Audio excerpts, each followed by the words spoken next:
faut d'abord reconnaître que le sport occupe une place prépondérante chez les concitoyens et encore plus sur un département comme le nôtre ici en Haute-Vienne, puisqu'il faut savoir que à peu près un quart, voire un peu plus de la population a une licence sportive. Donc le sport est quelque chose qui amène une adhésion de tous les âges, du plus jeune âge jusqu'à un âge plus avancé, pour plusieurs raisons.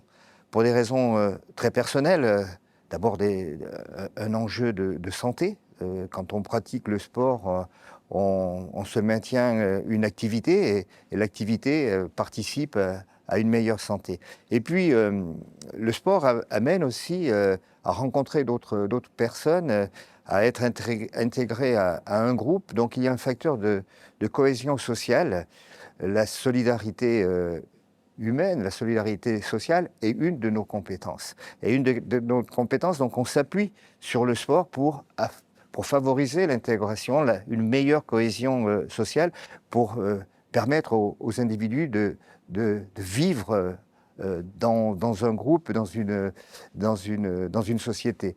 Puis le sport, c'est aussi un facteur de développement pour un territoire. C'est une attractivité. Notre collectivité s'implique d'abord dans les équipements, en aidant les communes, toutes les communes de notre département, à avoir un équipement sportif pour permettre la pratique de tous. Et là, on a un exemple actuellement, c'est la construction d'un stade d'athlétisme, piste couverte de 200 mètres, avec toutes les disciplines que l'athlétisme permet. C'est de pouvoir pratiquer l'athlétisme, quelles que soient les conditions météorologiques, et puis aussi d'avoir une vertu d'attractivité, placer la Haute-Vienne, placer Limoges comme une place forte dans l'athlétisme, dans la pratique du sport. Le département est un partenaire de tous les clubs sur des aides financières, sur des aides à l'organisation de manifestations, et puis aussi à l'encouragement pour les bénévoles. Parce que sans bénévoles, pas de club, pas d'activité. Donc on est tous conscients de ça. Depuis aujourd'hui 17 ans, le département de la Haute-Vienne remet un prix du bénévolat à plusieurs structures tous les ans.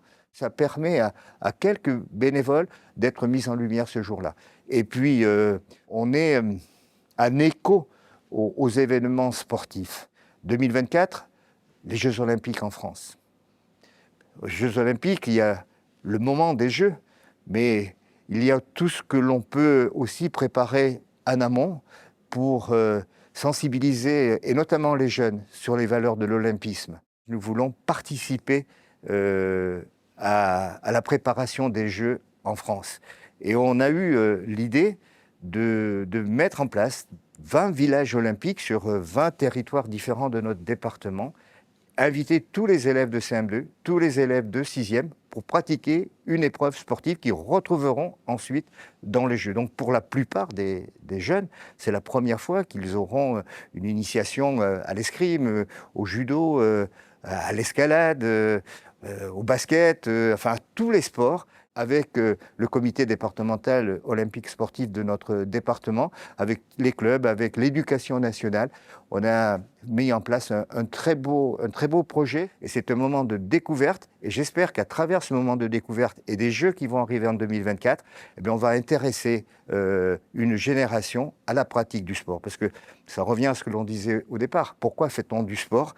La cohésion sociale, connaître l'autre, vivre en société, et un enjeu de santé publique. Donc ce projet que l'on a avec le GDOS, avec tous les partenaires que j'ai cités, les clubs, les bénévoles qui sont là, c'est un vrai village olympique avec une médaille qu'on remet à tous les participants. Continuons à travailler sur ces valeurs, le sport, mais aussi ce que le sport permet de faire et de vivre.